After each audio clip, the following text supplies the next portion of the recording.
Hi, welcome to this particular lesson in box. My name's Tucky Rounds. I'm the Senior Deputy Head here at Trinity, but I'm also an RS teacher of many years, and I still do that now. We've tried to put together a box for you that hopefully will be super engaging and hopefully links in with what I do know of the current primary curriculum, particularly around the concept of symbolism. As I say, I've been an RS teacher for many years. I'm conscious that I'll be talking to people that have a great deal of experience doing that and some that don't. Two things I think I'd probably want to say at the outset is that teaching RS, quite often you are out in the unfamiliar and you're obviously dealing with quite sensitive beliefs and very deeply held ones of the people you may be teaching. I think it's really important to say at the outset that still today I am very open about not knowing certain stuff and being honest about it. The second thing I'd say, of course, is you're going to probably have people in your class who are from any particular religion, but in this case Hinduism, and they may have slightly different interpretations on the message and the meaning to do with their family, their tradition, etc., etc. And again, I think that's okay. I do my best to acknowledge what they've said, to let them know that they feel heard, and to explain that what we're talking about here is very much a generalist position on Hindu belief for the sake of those people who are not familiar with their particular tradition. So as I say, this particular lesson is really focused around the concept of symbolism ultimately, but we've tried to do that through the lens of Hinduism, and in particular these beautiful and fascinating murtis, which are such an integral part of that tradition. I should stress that everything you will need is in the two boxes, including the murtis. This particular folder is filled with the specific lesson plans, and there are a number of different options of where you may want to go and how much you may want to do, dependent upon the timescales and lesson capacity that you have within your own curriculum. And I hope that's helpful, that you're able to dip in, dip out, and do as much or as little as you like. So as I say, the focus of this is around Hinduism, and in particular, in Hinduism, they have the concept of Brahman. That is an ultimate reality. In common parlance, people often refer to it as God, or God with a capital G. Often it's depicted as, but in truth, it's not really the same as the Western concept of God. Brahman is the ultimate reality. It is all things and in all things. One of the ways that I often describe that might be fun for you to do with your classes is through using a glass of warm water. You explain that the water is reality, and then you can add salt or sugar to it, hence the reason it's best if it's warm. Give it a stir, that will dissolve into it. Now, reality, the water looks exactly the same, but of course if you were to sip it, it would taste salty or sweet because the salt or the sugar is entirely throughout and embedded in that water, even though that's not something that's immediately obvious. And Brahman is a similar sort of concept in the sense that it is in all things. So Hinduism, as a religion, is often referred to as being polytheist, one of many gods and goddesses. In truth, it's probably closer to something like pantheism, so the idea that God is all or in all. And I will get into that in just a second. Now, as I say, it's best, I always feel, to try to move from the familiar to the unfamiliar, particularly with quite lofty concepts that you cover in religious studies. And that's why the starter for this particular activity centres around these sheets, which are in the folder. And it focuses really around the concept of logos as a way of transmitting meaning in a quick and direct and intriguing way. And there are explanations in there about what each of these things refer to. So, for example, you will probably know the Olympic rings. There are 5 of them. They represent the 5 continents. The different colours are found in all the flags of the world. Amazon, for example, everything, they deliver everything from A to Z, and a smile, an arrow connects those two things in the same way that they connect you to products, and those products make you happy. So the idea is to explore some of that with the class as a way to look at things that they are familiar with, and to get them to understand the concept that there can be meaning within things that look apparently simple, or in this case, quite complex. So that's part one.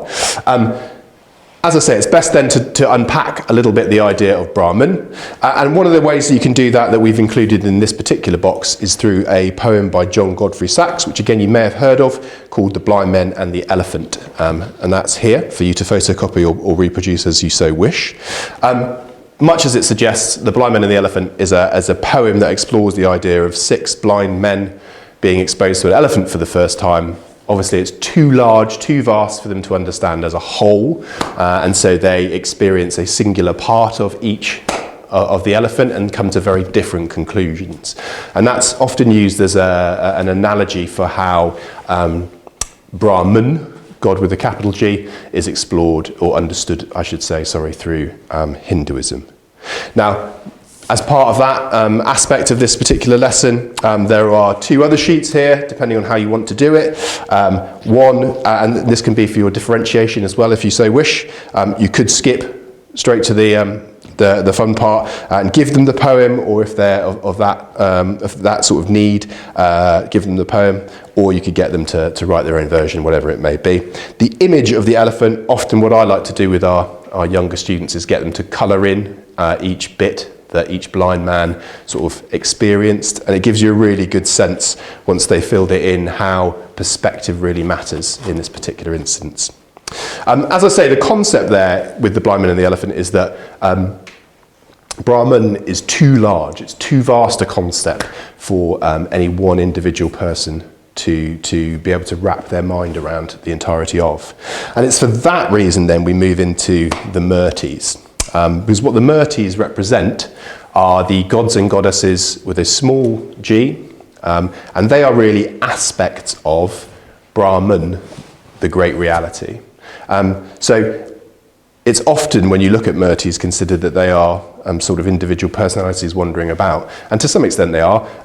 It's more that these represent aspects of that whole. They're part of the nature of. Now I should stress I've put some suggestions about how you might like to do this in the lesson plan.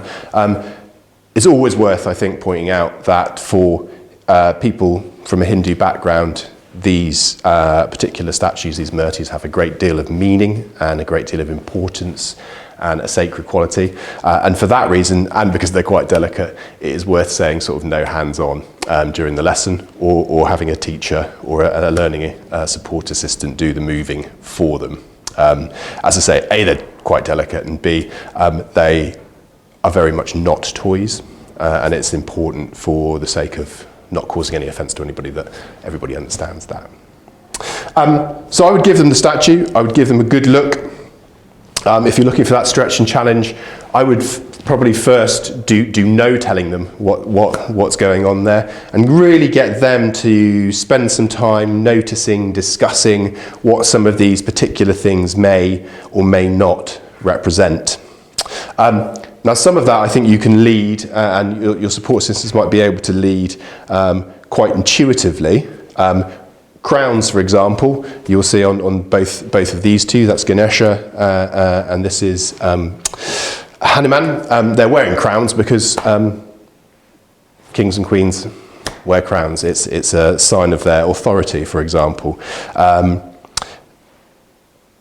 Often things like clubs and swords and that sort of thing, children will probably get there themselves, that those things can be used for defending people that need defending.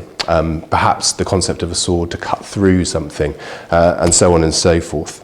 And I would spend some time allowing them to try and work those things out for themselves. There are, again, a couple of ways you could do this. You could have them carousel around the room so they all see all of them. You could have them focused more in smaller groups on individual Murtis, and then get them to feed back as well as an alternative option. And actually, in that sense, you might start to draw out some common themes that actually repeat themselves across the Murtis as they wander around.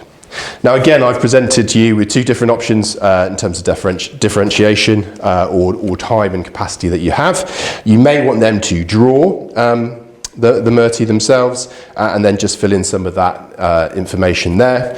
Alternative, if you want to speed things up, I have included in the box a number with the pictures already in them, which they could instead then label and then fill in the fact file underneath, but I would leave that entirely to you. I'm just going to go through one particular example. This one's Ganesh, just to illustrate how some of the symbolism plays itself out. So you'll notice, of course, has an elephant's head. That goes back to the foundational times of Hinduism, and much later than that, for that matter, where elephants were used as the sort of the JCBs, the tractors of their day, and they were quite literally used to remove obstacles, whether that's large rocks in fields or trees across paths, etc., etc. And that's the role, that's the aspect of Brahman that Ganesh plays. He's the representative of that part of Brahman that one would pray to if they were embarking on something new, to remove the obstacles from their path and to allow whatever that new thing may be, exams, a business, starting primary school, remove those obstacles from their path to make it as smooth as possible. That's often sort of called good luck, I suppose, but that's not technically what it is. You'll see that he's quite a wholesome fella. Again, that's representative of this idea that through Ganesh there is the opportunity to succeed, and successful people eat well, I guess. We've talked about the crown. You see he's carrying a small axe. That is to cut through greed, essentially, which is something that in Hinduism and many other Eastern religions, the belief holds that that's what holds human beings back. This is a little bowl of prasad, or sweet treats, and they are offered still to this day in Hindu mandirs as an offering to a symbolic offering to the gods. And you must also notice, I'm sure the kids will, this little mouse down here, that is a vahana, or a vehicle, and often the gods and goddesses have an animal that goes with them. In this case, it's a tiny weeny mouse, because that's meant to represent the fact that in all of us, no matter how strong, how large, how successful, there is a sense of self-doubt and that needs overcoming. There's a sense that we're shy, that we might not be successful, and that tiny weeny little mouse is meant to represent that, juxtaposed against all the size and glory of Ganesh. So that's just one example. There are, I think, 6, 7, maybe 9 in the box. Either way, the good news is you don't have to remember all this stuff off by heart.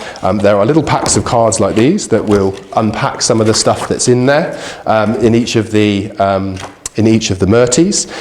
Again, you can use these in 2 different ways. You could keep these for yourself and your learning support assistants to use to help guide the conversation as you wander around and talk. Or alternatively, you can break them up by taking the treasury tag out and give them to the tables once they've had a go at identifying it. And that's quite a nice way of them being able to marry up what they thought they'd seen, and linking back to this concept of symbolism, what they thought these things might symbolise compared to what they actually did symbolise. And I think you'll find, certainly when I do similar activities, they're often much closer than you might think.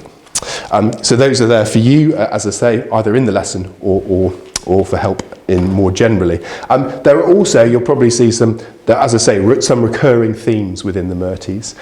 They are in this folder.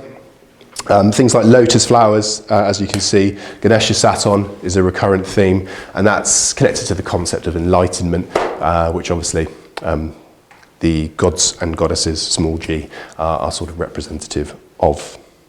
When it comes to a plenary, to wrap the thing up, I would just be linking back this concept, the familiar, with what was unfamiliar, and conveying the idea that what Murtis are, as well as being the embodiment, the physical embodiment in some cases within mandirs of that aspect of Brahman, they are representative of that great reality, Brahman, for Hindus and everyone else for that matter, to understand the relative aspects of those particular gods and goddesses. There's also obviously a lovely set of myths, narratives, stories that go with many of these gods and goddesses that are also something you may well want to look at, to unpack that concept of symbolism a little more. But I will leave you in the good hands of Google if you want to look some of that stuff up. I really hope you enjoy the box. I really hope you enjoy some of our other lessons in a box. And we're really pleased to be working with you as a TPPS school. Thanks.